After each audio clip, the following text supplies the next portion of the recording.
Vamos eleger aqui o fiasco do ano. Estou perdendo minha voz. Eu tenho. Além da voz do apresentador, o fiasco do ano, pior momento de 2024 da Fórmula 1. Quem começa?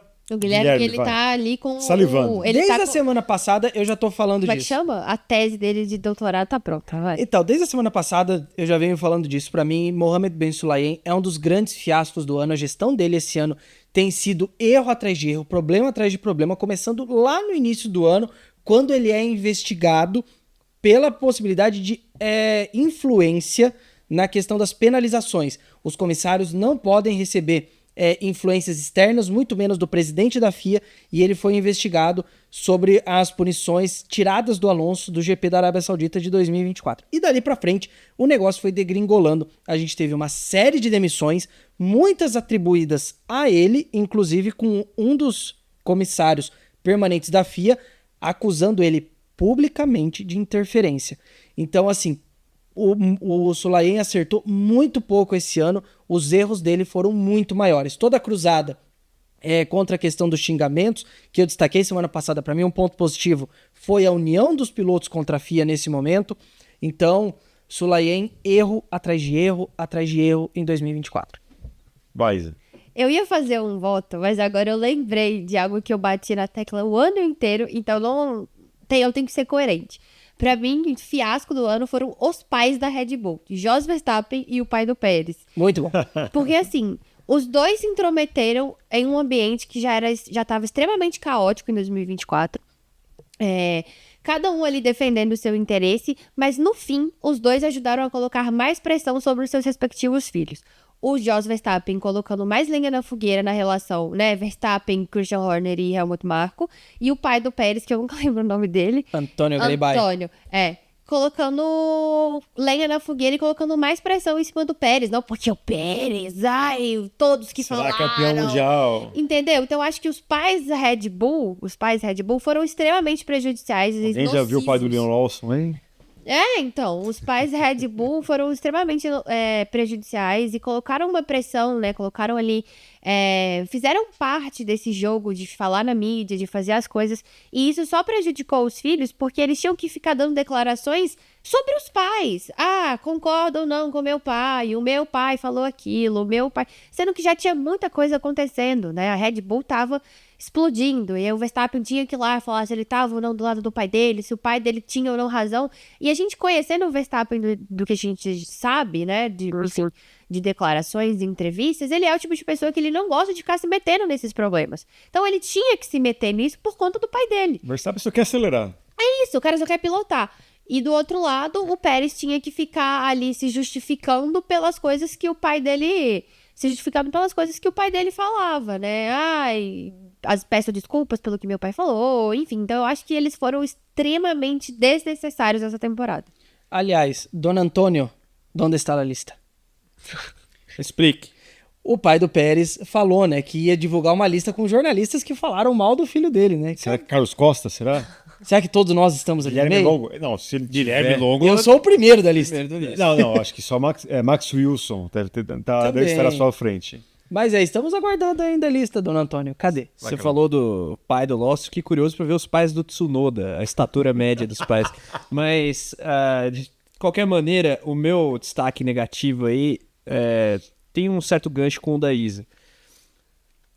O gerenciamento da Red Bull. Vocês usaram esse argumento para colocar a Red Bull como pior equipe. Eu não acho que seja. Mas a maneira com a qual o grupo Red Bull lidou com o caso Horner, e nisso Verstappen, pai, Jos está envolvido, né? Pelo que a Isa já explicou. E a maneira com a qual a Red Bull Racing lidou com a situação contratual do Pérez. Verdade. Dois pontos muito negativos assim, do ano da Red Bull. O primeiro por motivos óbvios, né? O segundo porque a Red Bull, ao longo de todo esse processo relativamente ao Pérez, ela tirou de si a credibilidade que um dia, quiçá, ela teve. E ali você vê que não há um alinhamento mais, de fato, entre Helmut Marko e Christian Horner. Nos dois casos, aliás, não há um alinhamento. Mas, primeiro, você renova o contrato. Segundo, do Pérez, no caso, você começa a bombardear publicamente seu piloto. Terceiro, você reitera o contrato válido. E aí depois você troca o piloto. Assim, não faz sentido isso. E isso depõe contra a equipe do ponto de vista da narrativa de uma maneira grande que impacta inclusive nos patrocinadores. Pega muito mal fazer isso. Fora a questão do caso Horner, que aí, enfim, é muito mais complexo. Dá pra acrescentar nisso também a questão dos contratos, o Daniel Ricciardo, né? Porque ele poderia ter feito uma despedida de fato em Singapura, etc. E sempre foi aquela de, não sei qual que é o futuro e Que tal. dizem que ele não queria, né? Não tem Mesmo assim. Eu vou aqui colocar meu pior momento da Fórmula 1 em 2024 e uma menção desonrosa. Fala, Carol. Eu tenho a menção também, mas você não tinha votado, manda bala. A minha menção de rosa, inclusive, é o Christian Horner. Eu vou com a justificativa da Liberty Media ao não para a Andretti. Para mim, aquilo é um desaforo. E meses depois Exato. caiu por terra. Sim. Mas ainda é sobre, não necessariamente para como Andretti, né? Vai como Cadillac, GM, Chevrolet, enfim. Sabemos Andretti. Sabemos, mas para mim me parecia uma picuinha pessoal ali. Não, Mas a questão o comunicado à imprensa falando como se a família Andretti, como se os Andretti fossem pouca porcaria, para mim é uma bizarrice de uma empresa. E é desrespeitoso também, né? Desrespeitoso com a história e o legado. Você pode não gostar, ninguém é obrigado a gostar do Mário, do Michael, enfim. Mas você colocar isso de uma maneira tão pública, né? É a empresa falando mal da Andretti, né? E eu acho isso uma grandíssima sacanagem. Foi realmente o pior momento, um fiasco da Fórmula 1. Quem que vai dar o próximo? vai rodando. Vai. Lance Stroll Interlagos. Mas esse foi um dos melhores momentos do ano, não piores. Pode ser. A galera gritando burro e Drogovic simultaneamente é maravilhoso. Então retiro. Enfim, fica aí pra registro. Grande momento do ano. Tá. Pro bem e pro mal. Fica aí, Gui, você ia fazer alguma menção desonrosa? Vai, eu tô pensando. Não, o Jeff tá até me lembrando, mas nem precisava, viu, Jeff? Eu tenho a minha menção Eu não tô desonrosa. enxergando. Não, mas ele nem precisava, Jeff. Que novidade. Mas é sério. Na verdade, assim, não é que a volta do Briatore é um momento ruim do ano. Eu acho que, na verdade, cada um tem um conceito de ética, moral, muito pessoal. Mas a maneira como a Fórmula 1 lidou com isso, como, assim, especialmente na notícia, no site oficial da categoria, como se o momento em que ele, a priori, havia sido banido, se afastado da Fórmula 1, fosse basicamente um conjunto de anos sabáticos. Não, e não foi assim, né? Então ela mesma omite da história dela um dos piores, se não o pior escândalo da história da categoria. O pior. E quase dá uma boa-vinda ao Salafrari. É que a questão é que o Briatore volta pra Alpine esse ano, mas o Briatore já estava de volta à Fórmula 1 ano passado. Sim. Então isso aí entra como o fiasco, mas do ano anterior. Não. A notícia no site da Fórmula 1, que é uma ofensa a todos de bom senso.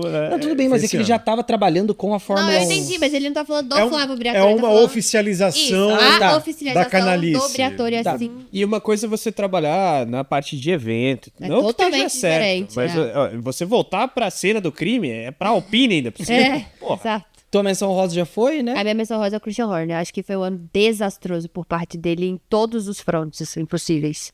A minha menção desonrosa, volto novamente pro lado organizacional, agora criticando FIA e Fórmula 1, o regulamento de 2026. Bem lembrado. Tá claro que o carro de 2026 é uma porcaria.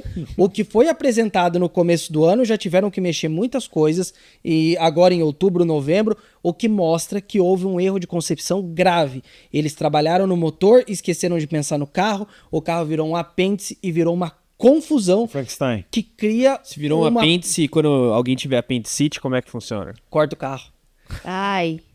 E se você Mas, em resumo, E o Vou fazer a Berman? menção. tudo isso cria a expectativa de que 2026 tende a ser uma temporada muito ruim. Eu vou fazer um mexer aqui. Eu acho que vai ser boa. Deixa ela falar. Vai ser boa. Fala. Não, e se você quer saber... Eu acho que vai ser... Sacanagem. Corta o microfone dele, Jeff. E se você quer entender um pouco mais sobre o regulamento, essa bagunça de motores, assista o nosso papo com o Lucas de Graça, que ele fala super tecnicamente como esse motor é problemático. Boa.